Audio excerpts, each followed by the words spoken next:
You know how we have our official history books, right?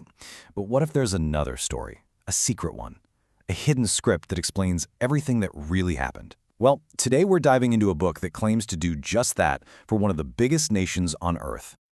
I mean, really think about it for a second. What if history wasn't random? What if every major event, every war, every revolution, every border drawn on a map wasn't just politics and chance, but was actually part of some grand divine blueprint? So back in 1938, with the world in chaos, this book just appears in Brazil, and it lands like a lightning bolt. And get this, it wasn't written in the usual sense. The claim is that it was psychographed, basically dictated from the spirit world through Brazil's most famous medium, a guy named Chico Xavier. This book offered a totally different history of Brazil, one that you'd never find in any textbook. All right, so let's get into the main event. What is this celestial master plan? Well, the book lays out this incredible, detailed blueprint for Brazil's destiny. The core idea is that the country's whole history, from day one, has been a divinely guided project. The whole story kicks off in the spiritual world. According to the book, Jesus is looking down at Europe and seeing, well, a mess. Constant war, intellectual pride. It's just not living up to its spiritual mission. So he makes this huge call. The tree of the gospel needs a new home. It's got to be uprooted from the old world and moved somewhere fresh, somewhere fertile. And the place he chooses? You guessed it, Brazil. And this is where it gets really fascinating. The book uses this incredible metaphor. It sees the entire planet as a living body. And in this body, Europe is the brain. It's all about reason, intellect, logic, but maybe a little cold, a little too prone to conflict. Brazil, though, Brazil is chosen to be the heart. It's the source of feeling, of love, of compassion. Its job is to pump that spiritual lifeblood, that feeling of brotherhood, out to the rest of the world. Okay, so this isn't some loose, hope-for-the-best kind of plan. No way. There is a full-on spiritual government running the show. Think of it like a celestial corporation. Jesus is the CEO, the supreme governor. But the COO, the guy running the day-to-day, is a spirit guardian named Ismael. He's the viceroy.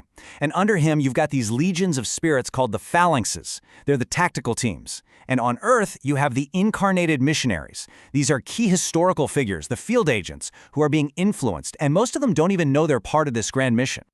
So, you know the Brazilian flag, right? It says order and progress. That's the official motto. But according to this book, that's just the earthly paperwork. The real constitution, the one that governs Brazil's soul, comes from Ismael's spiritual banner. And his motto is God, Christ, and charity. The idea is that this is the true law of the land, way above any man-made laws. Okay, so we've got the framework. Now for the really wild part. How does this spiritual master plan actually change the history we all learned in school? Well, the book introduces this concept of a para-history, basically the secret spiritual story happening behind the events we can see. First up, the discovery of Brazil in 1500. History books might tell you it was kind of an accident. A navigator got lost on the way to India. The book says, nope, not a chance. It claims this was a divinely guided mission, orchestrated from start to finish. Ismael and his spiritual teams were literally steering the Portuguese ships, making sure they landed exactly where they were supposed to, on the shores of the Promised Land. Or how about a famous Brazilian martyr named Tiradentes? He led a failed independence movement and was executed for it. In our world, that's a tragedy, a political failure. But in this para-history, it's reframed as a spiritual victory. His execution wasn't a failure, it was a baptism of blood. A sacrifice that was necessary to hit the pause button on independence. Why? To make sure Brazil didn't break apart into smaller countries like the rest of Spanish America did. The timing had to be perfect. And to really drive this home, the book has this incredibly dramatic scene. It says the spirit Ismael actually appeared to Tiradentes in his jail cell the night before he was executed and explained everything. He told him why his sacrifice was so important. Imagine that. It completely changes the narrative from a story of despair to one of profound divine purpose. And the same logic gets applied to Brazil's actual independence in 1822. Historians mostly see it as a smart political move by the elite to keep power. But the book? It calls it a straight-up miracle. The story goes that when a Portuguese fleet was about to bombard Rio de Janeiro, Ismael basically performed a psychic intervention. He flooded the commander's mind with feelings of guilt and regret, causing him to turn the ships around. And just like that, independence was achieved without a war. Okay, but it's not all heroes and miracles. This spiritual rewriting of history also covers some of Brazil's darkest, most painful moments. And as you can imagine, this is where things get very controversial. Let's look at the Paraguayan War. This was an absolutely brutal conflict, one of the deadliest in the history of the continent. The book's take? It wasn't about politics or territory. It was a spiritual, surgical operation. And all that death and suffering, it's explained away as a kind of karmic cleansing, a way for soldiers to pay off spiritual debts from violent past lives. And then there's the handling of slavery, which is probably the most criticized part of the book. It makes some pretty shocking claims, like suggesting slavery in Brazil was somehow milder than elsewhere. It frames enslaved people as ancient, suffering souls who are just working through their karma. This narrative pretty much erases their own fight for freedom, instead painting abolition as a generous gift from a white redeemer, Princess Isabel.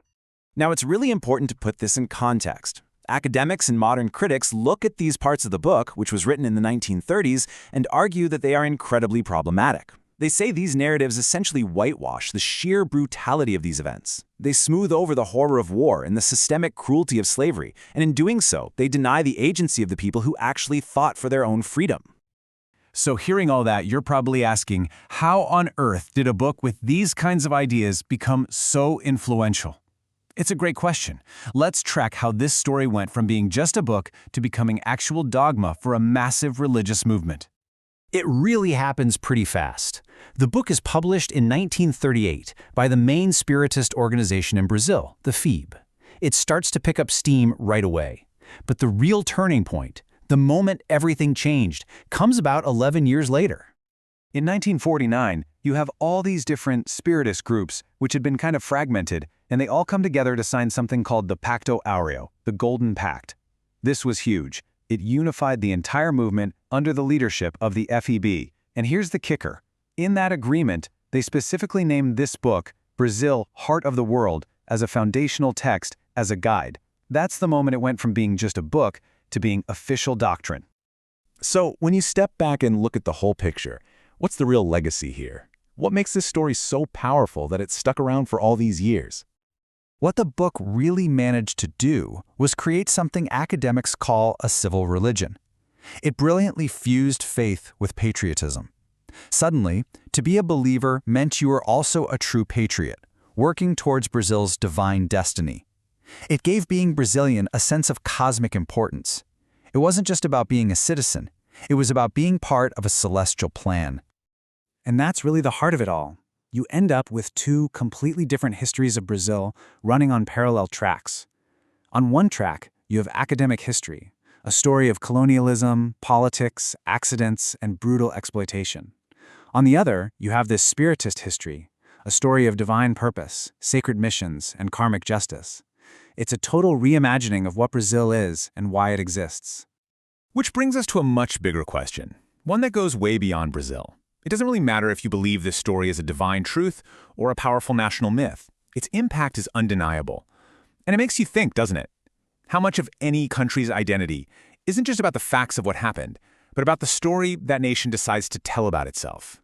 And maybe more importantly, how does that story end up defining its future?